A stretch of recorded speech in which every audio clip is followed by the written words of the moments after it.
서울광역교회 고등부 비전 선언문. 우리는 예수 그리스도를 인격적으로 만나 영과 진리로 예배하며 말씀을 통해 훈련받고 하나님의 자녀다운 생활과 관계를 통해 친구와 이웃들에게 그리스도의 사랑과 복음을 전하는 청소년 신앙 공동체입니다. 우리는 하나님께서 주신 재능과 은사를 하나님의 뜻대로 사용하기 원하며 가정과 학교, 세상 속에서 그리스도의 신실한 제자요 탁월한 일꾼, 빛과 소금으로 살겠습니다. 아멘. 아멘. 오늘 우리가 함께 나눌 하나님 말씀은 마태복음 9장 9절에서 17절 말씀입니다. 마태복음 9장 9절에서 17절 말씀. 성경을 다 찾았나요? 한 명이라도 있을지 모를 새 친구를 위해 친절하게도 자막을 준비했습니다. 한 절씩 교독합니다.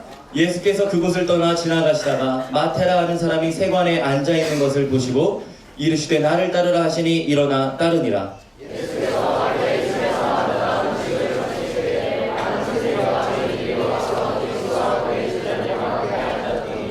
바리새인들이 보고 그의 제자들에게 이르되 어찌하여 너희 선생은 세리와 죄인들과 함께 잡수시느냐.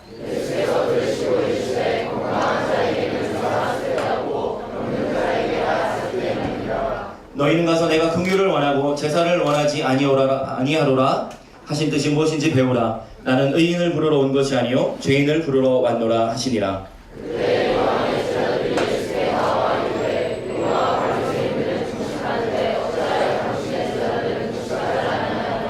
예수께서 그들에게 이르시되 혼인집 손님들이 신랑과 함께 있을 동안에 슬퍼할 수 있느냐. 그러나 신랑을 빼앗길 날이 이르리니 그때에는 금식할 것이니라.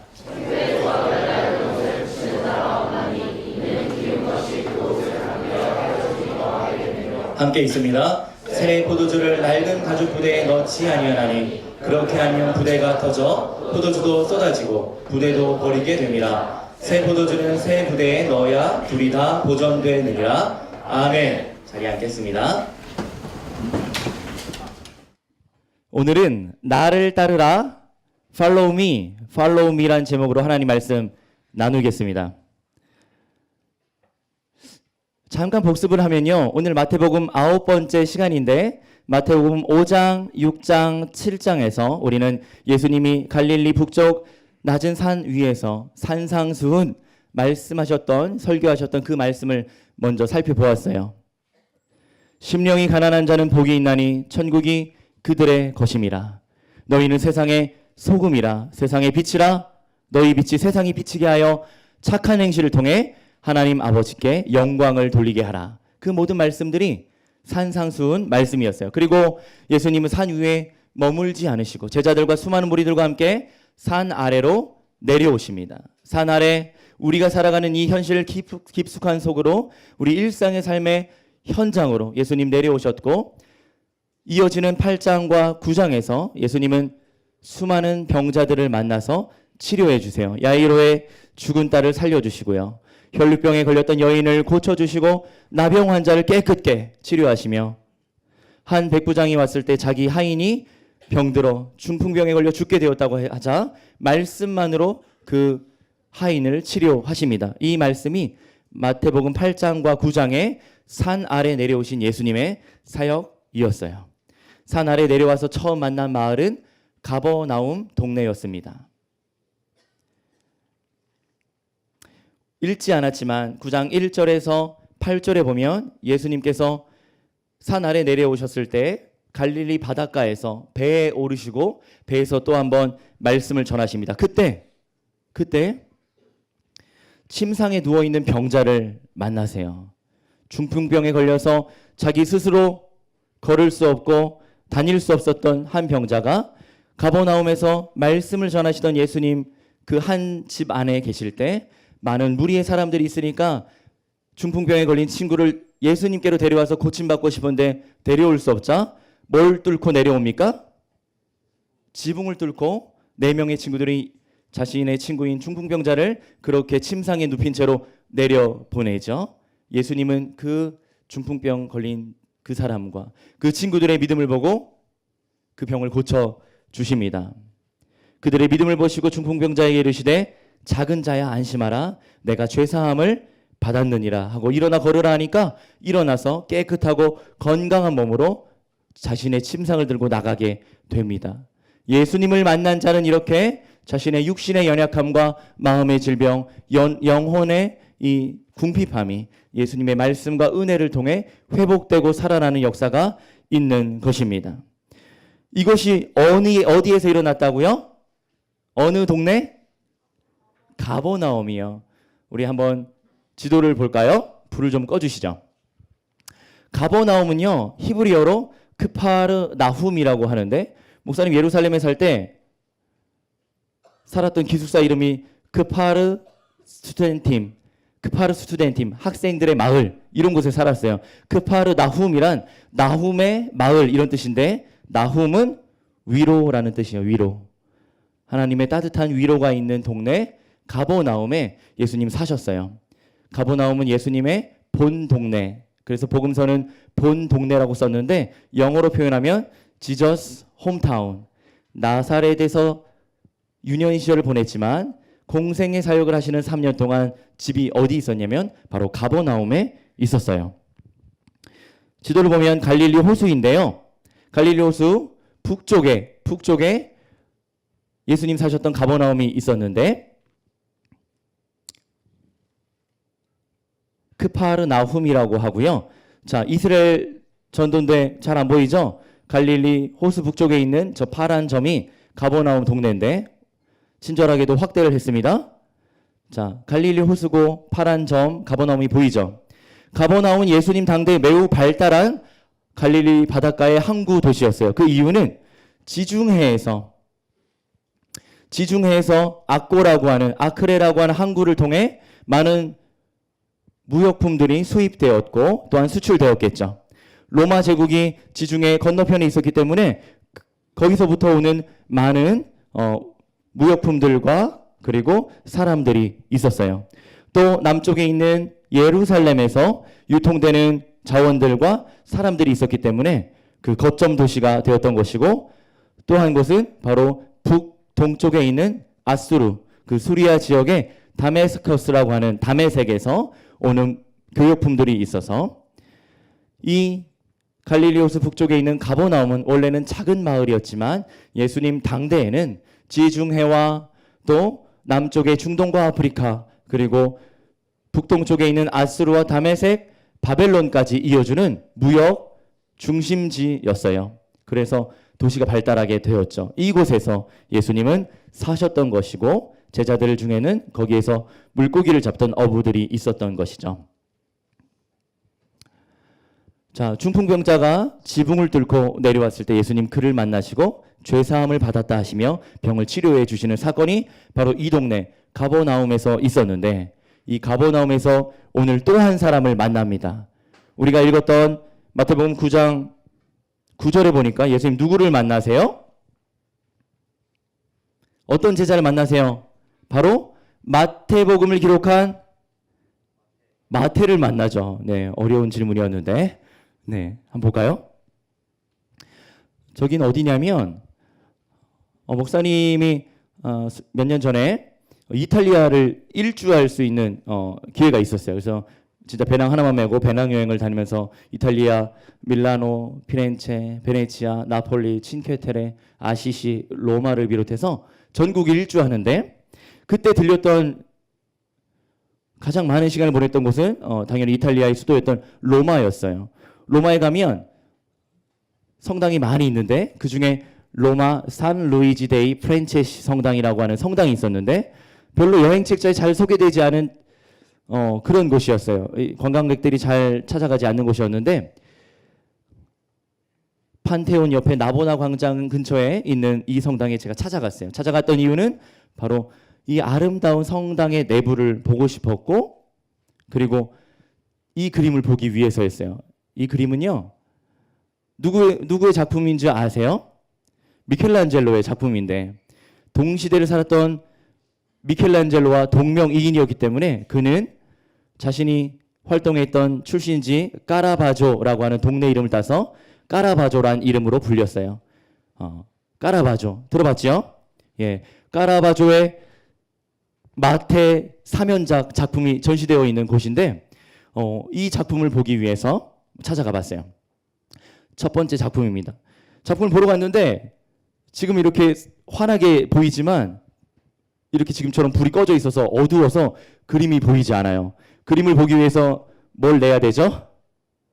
유로와 동전을 몇 개 넣으면 한 몇 분 동안 불이 켜져서 그림을 볼 수 있고, 그림을 감상하다 보면 불이 또 꺼져요. 목사님 여기 이 그림 앞에서 한 2시간 정도 있었는데 계속 동전을 넣을 수 없잖아. 어떻게 했을까요?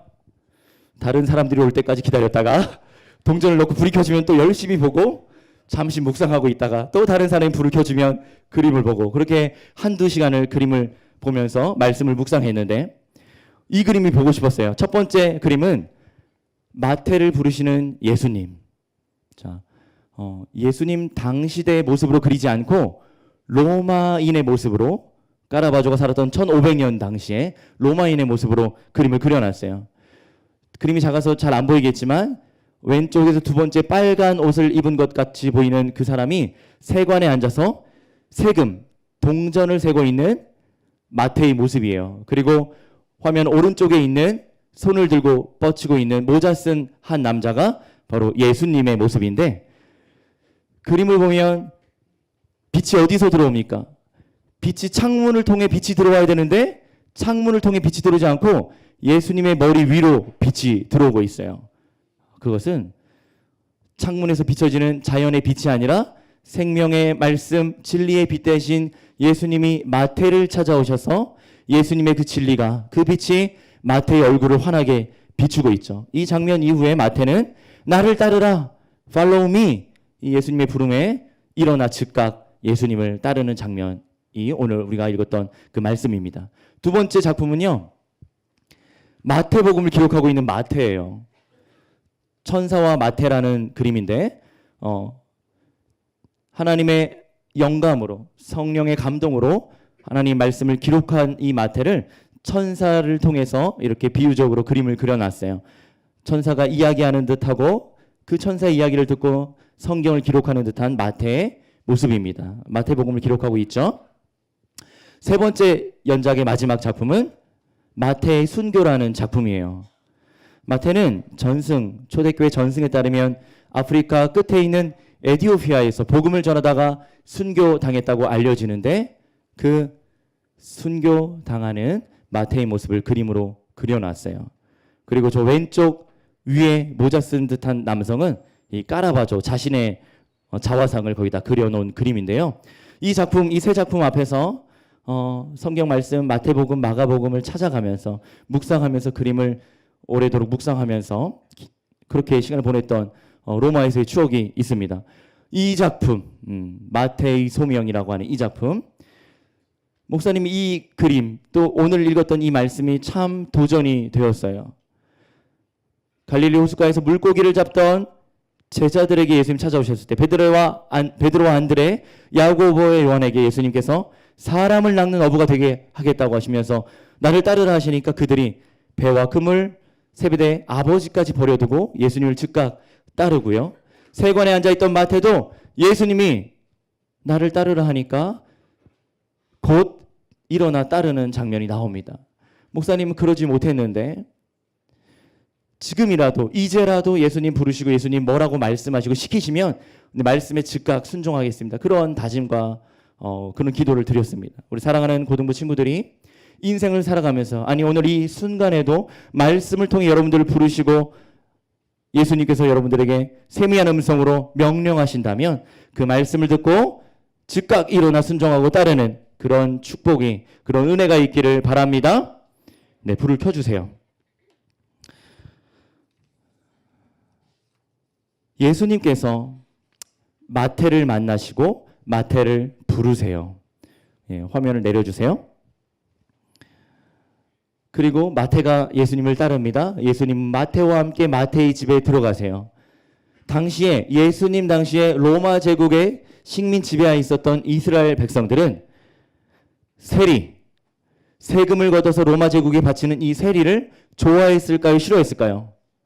우리로 하자면 일제시대 때 친일파, 매국노, 일제의 앞잡이와 같은 그런 느낌으로 세리를 바라봤어요. 세리와 죄인들.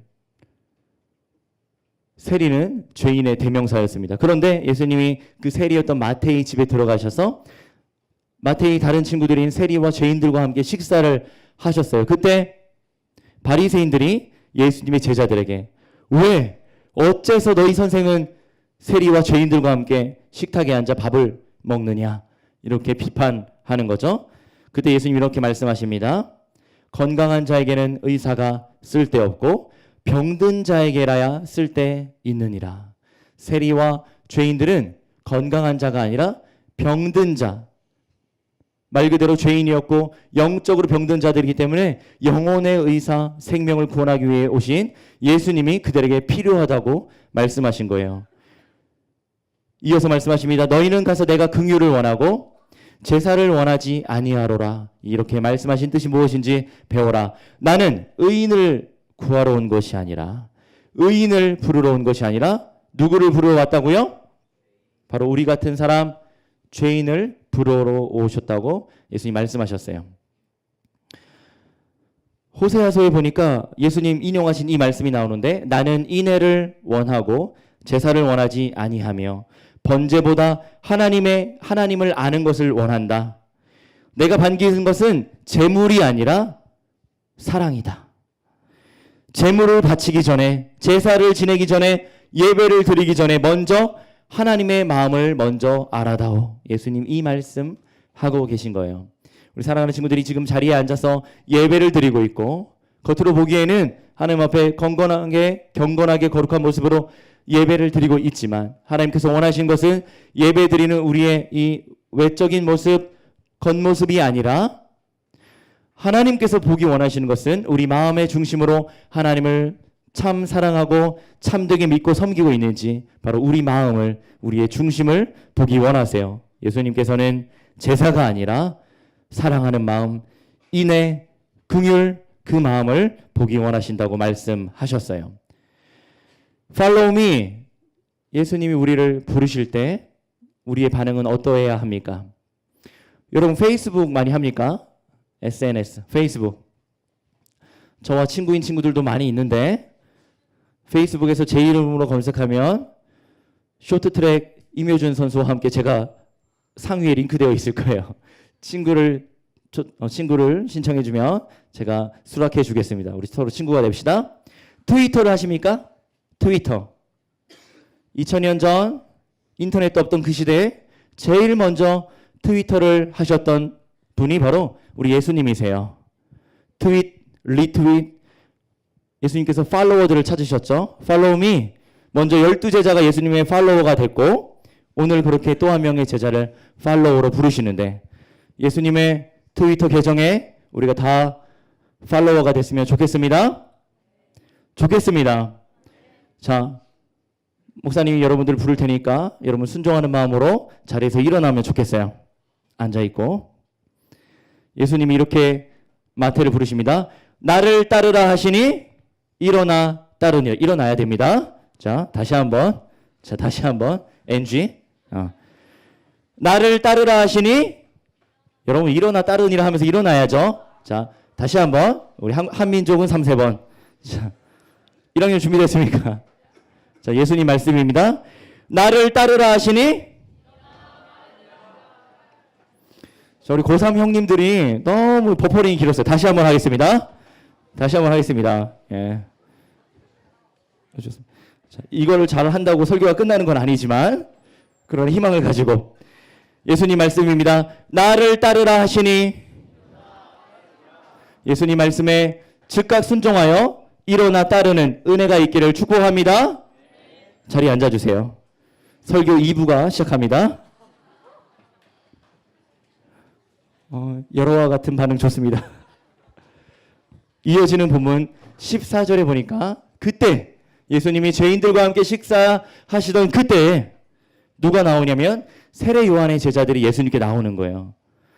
예수님은요 먹기를 탐하는 자라고 비난받으셨어요. 왜냐하면 늘 제자들과 함께 친구들과 함께 죄인들과 함께 한 자리에 앉으셔서 먹고 마셨거든요. 그래서 예수님은 유대인들로부터 먹기를 탐하는 자다, 식탐 있는 자다 이렇게 비난을 받으셨는데 우리는 주님의 성품을 닮아서 먹기를 좋아하시죠? 오늘 맛있는 간식이 준비되어 있습니다. 따뜻한 고기가 들어가 있는 따뜻한 김밥이 준비되어 있어요. 예. 자, 말씀에 반응하지 않고 간식에 반응하는 친구들, 예, 정말 사랑스럽습니다. 자, 그때 요한의 제자들이 예수님에게 이렇게 비판하는 거예요. 우리와 바리새인들은 때에 따라 절기에 따라 일주일에 두세 번씩 금식하는데 왜 당신의 제자들은 금식하지 않습니까? 바리새인들은요, 일주일에 3번씩 의무적으로 금식하고요. 절기에 따라서는, 때에 따라서는 며칠씩 금식하면서 금식한다고 외식했어요. 그런데 예수님의 제자들은 예수님과 함께 사역하면서 굶었을까요? 예수님 굶기지 않으시고 때로는 5병이요 7병이요 기적을 일으키시면서까지도 굶주린 자들에게 먹이셨기 때문에 아마 제자들은 별로 배고픔 때문에 고생하지는 않았을 것 같아요. 그러나 예수님 이렇게 말씀하십니다. 바리새인들이 금식하는데 왜 당신의 제자들은 금식하지 않습니까? 혼인집 손님들이 신랑과 함께 있을 때 혼인집 잔치에 금식할 수 있겠느냐? 그러나 신랑을 빼앗길 날이 올 건데 그때는 나의 제자들이 금식하게 될 것이다. 이렇게 말씀하셨어요. 여러분, 혼인집의 신랑이 누구실까요? 성경은 결혼식 잔치로 하나님과 우리와의 관계를 신랑 되신 예수님, 순결한 흰옷 입은 신부와 같은 우리 성도들을 결혼 관계, 혼인 관계로 묘사하고 그리고 천국 잔치의 모형을 혼인 잔치의 모습으로 묘사해요. 여러분, 여러분이 빠른 친구들은 5년 후, 늦어도 10몇 년 후에는 다 여러분들 결혼하게 될 텐데 결혼하기를 축복합니다. 사랑하는 남자와 여자를 만나서 결혼할 때 나의 결혼식 이 땅에서 이루어지는 작은 가정, 천국을 이루며 살아가는 거거든요. 바로 하나님께서 천국의 모형으로 가정을 주셨고 혼인잔치가, 결혼식이 바로 천국 잔치의 모형으로 보여주셨는데, 그러니까 혼인집에 신랑과 함께 있을 때 혼인집에 손님으로 하객으로 초대받는 우리 모두는 예수님과 함께 할 때는 굶을 수 있겠습니까? 우리가 결혼식에 가면 결혼식보다 더 좋아하는 뷔페를 마음껏 먹듯이 예수님과 함께하는 동안에는 먹고 마시며 영원 복락 천국의 은혜를 누리고 경험하는 것입니다. 이 은혜를 여러분들이 나중에 결혼해서 이루는 가정에도 그 천국의 은혜가 있기를 축복하고, 궁극적으로 저 천국 하나님 나라에 들어가서 영원 복락 천국의 혼인잔치에 참여하는 우리 사랑하는 친구들, 선생님들 되시기를 축복합니다. 예수님께서 그렇게 말씀하셨어요. 근데 신랑을 빼앗길 날, 우리의 신랑 되신 예수님을 유대인들과 장로들에게 빼앗기는 그날, 예수님 십자가에서 돌아가실 때 제자들 예수님을 위해 금식하고 기도하는 날이 올 것이라고 이야기합니다. 그러면서 중요한, 복음에 대해서 아주 중요한 말씀을 하고 계세요. 우리 16절과 17절 말씀인데요. 우리 마지막 두 구절 한번 같이 한번 읽어볼까요? 한번 읽겠습니다. 16절부터 시작.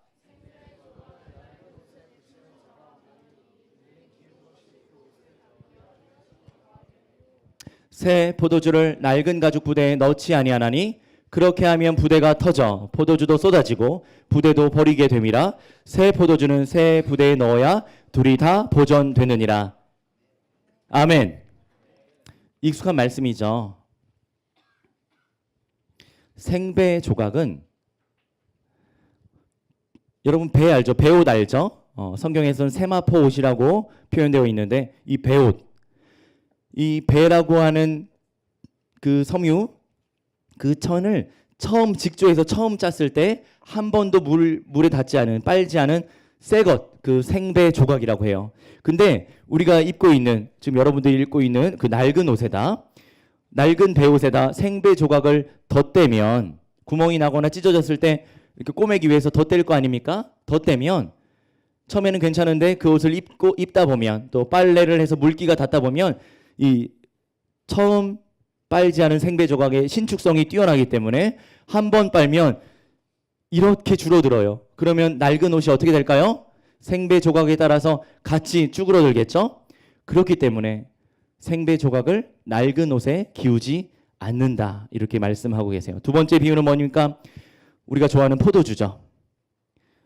포도주? 저만 좋아하는군요. 포도주예요. 새 포도주는 낡은 가죽 부대가 아니라 새 가죽 부대에 넣는다. 여러분 아마 집에서 어머니들께서 매실이나 오미자나 또는 숙성시키기 위한 어떤 식품들을 담그실 경우에 그게 이제 숙성되는 과정에서 뭐가 발생되죠? 기포가 발생돼요. 가스가 생기게 되죠. 그래서 뚜껑을 돌려서 열 때 뻥 소리가 나는 경우도 있죠. 왜냐면 그 작은 곳에 부피가 팽창하기 위해서 그 기체가 가득 찼기 때문에. 새 포도주도 역시 처음 담가 놓으면 숙성되는 과정에서 기포가 생기고 가스가 생기고 숙성하는 과정에서 부피가 부풀어 오르게 돼 있어요. 근데 낡은 가죽 부대, 양가죽이나 염소가죽 혹은 소가죽으로 만든 이 가죽 부대에 낡은 가죽 부대는 오래되어서 신축성이 없기 때문에 새 포도주를 담가 놓으면 숙성되는 과정에서 팽창해서 낡은 가죽 부대가 어떻게 돼요? 결국에 뻥 터지게 돼요. 그러니까 새 포도주는 낡은 가죽 부대가 아니라 어디다 담그라고요? 락앤락에 담으면 제일 좋지만 예수님 당대에 없으니까 글래스락 없으니까 어디다? 새 가죽 부대에 담아야 된다 말씀하시는 겁니다. 여러분 새 포도주 생배 조각은 무엇을 상징할까요? 예수님의 말씀, 예수님의 가르침, 예수님의 복음을 상징합니다. 예수님의 복음을 우리의 낡은 과거의 관습대로, 과거의 율법의 전통대로 인간적인 생각과 우리의 인간적인 세상적인 방식대로 통속적인 방법으로 예수님의 복음을 받아들일 수도 없고 그 복음대로 살아갈 수도 없기 때문에 낡은 옷에 기우지 말라고, 낡은 가죽 부대에 절대 담지 말라고 예수님 말씀하신 거예요. 그러면 생배 조각은 새 옷을 만드는 데 써야 하고 새 포도주는 새 가죽 부대에 담아야 하는 것입니다. 새 옷, 새 가죽 부대 무엇을 상징합니까? 복음을 받아들인 우리 자신이 어떻게 살아야 하는지, 복음이 우리의 삶의 원리가 되어야 하고 우리의 인생의 가치관, 인생의 철학이 되어야 하고 예수님의 우리 인생의 주님이 되어 주셔야 우리는 복음의 원리대로 살아갈 수 있습니다. 터지지 않고요. 쭈그러들지 않고요. 복음 그 가치 그대로 살아갈 수 있는 것입니다. 이것을 예수님은 다른 말로 너희는 세상의 빛이라고, 세상의 소금이라고, 복음으로 그렇게 복음의 원리를 따라 살라고 말씀하신 거예요. 이 말씀을 사도 바울은 고린도후서 5장 17절에서 이렇게 이야기합니다. 그런즉 누구든지 그리스도 안에 있으면 새로운 피조물이라. 이전 것은 다 지나갔으니 보라 새 것이 되었도다. 사랑하는 고등부 친구들, 이전 것은 지나갔으니 그리스도 예수 안에서 새로운 피조물, 그리스도 예수 안에서 복음으로 새로운 것, 새 것이 되었은 줄 믿습니다. 그래서 복음을 갖고 있는 그리스도의 옷을 입은 자들로, 새 사람으로, 새 포도주, 새 복음을 담고 있는 그런 새 가죽 부대와 같은 우리 고등부 친구들 되기를 예수님의 이름으로 축복합니다. 말씀을 정리할게요. 첫 번째, 예수님이 Follow me, 나를 따르라 하실 때 즉각 순종하여 따르는 우리 고등부 친구들이 되기를 바랍니다. 두 번째, 종교 행위가 아니라 겉으로 보이는 행동이나 겉모습이 아니라 우리 마음의 중심으로 예수님을 사랑하고 하나님을 섬기는 착하고 충성된 마음을 가진 우리 친구들 되기를 축복합니다. 세 번째, 마지막으로 예수 그리스도의 복음이 우리 삶의 원리, 생활의 원리가 되어서 일상의 삶 속에서 학교와 가정, 선생님들 직장과 생업의 현장, 세상 한복판에서 예수님의 복음을 받아들인 새 가죽 부대, 예수님이 쓰임 받을 수 있는 깨끗하고 정결한 그릇으로 그렇게 주님의 손에 붙잡힌 새 사람으로, 새 가죽 부대로 복음의 사람으로 살아가시길 우리 구주 예수님의 이름으로 간절히 축원합니다. 축복합니다. 자, 목사님 다시 한번 부를 테니까 우리 일어나서 순종하면 좋겠어요. 예수님 말씀하십니다. 나를 따르라 하시니 일어나 따르니라. 아멘입니다. 우리 이 말씀을 기억하면서 나 주님의 기쁨 되기 원하네, 새 부대가 되게 하여 주사 주의 빛을 비추게 하소서. 우리 나주님의 기쁨 우리 함께 찬양하겠습니다.